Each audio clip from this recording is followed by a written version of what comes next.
Hi everyone and welcome back to another episode of Oma Travels, where I share tips and contents related to my companion experience for the Asia stop of BTS Arirang. This is your Oma Yel, so tara, kwentuhan tayo. So ngayong araw na to, pag-usapan natin ang BTS in Kaohsiung concert. How much are the hotel and Airbnb really cost right now ngayong pagpasok ng August? Because congratulations, nakasecure kayo ng Kaohsiung ticket. Now, here comes the hard truth. And welcome to the BTS Next Level Concert Struggle. Pero pag-uusapan natin yan ngayon. And that's finding a place to stay. Because as of today, July 27, andito sa likod ko ang mga current rate ng Agoda Hotels and Airbnb in Kaohsiung kung saan i-host ang BTS concert in Kaohsiung. And honestly, it's not giving affordable Taiwan trip anymore. To be honest, lalo na ilang months na lang is Taiwan concert na or Asia stop na ang pinakainaantay natin. So, tingnan nga natin tong mga nasa likod ko kung magkano ba siya.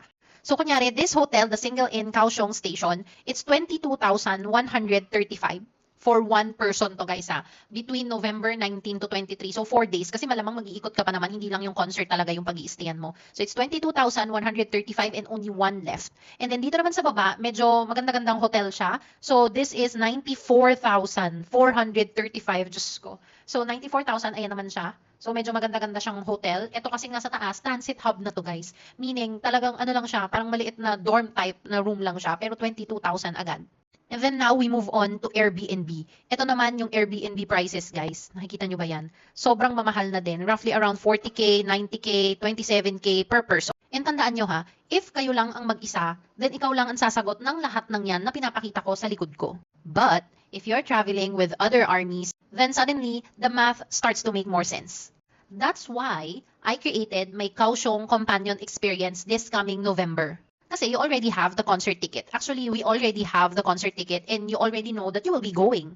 The question now is, gusto mo ba na ikaw lang ang mag-figure out alone ng accommodation mo, ng transpo mo from the Airbnb or your place to the concert venue and back? Yung itinerary mo, yung concert assistance mo, yung photos mo, and everything else. Kasi alam nyo naman, kung hindi mo first time manood ng concert, you know how chaotic it can be papunta at pauwi ng concert venue. Gusto mo ba na trabahuin mag-isa yon, yung hassle and effort na imbis na nag-e-enjoy ka na lang?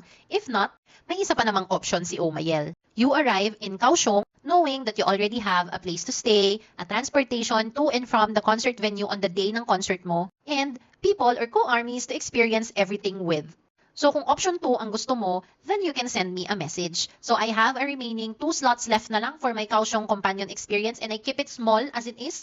So 7 to 9 persons lang ang inaalaw ko sa Companion Experience and lahat tayo magkakasama sa isang Airbnb. So if you already secured your BTS concert ticket and you're still looking for where to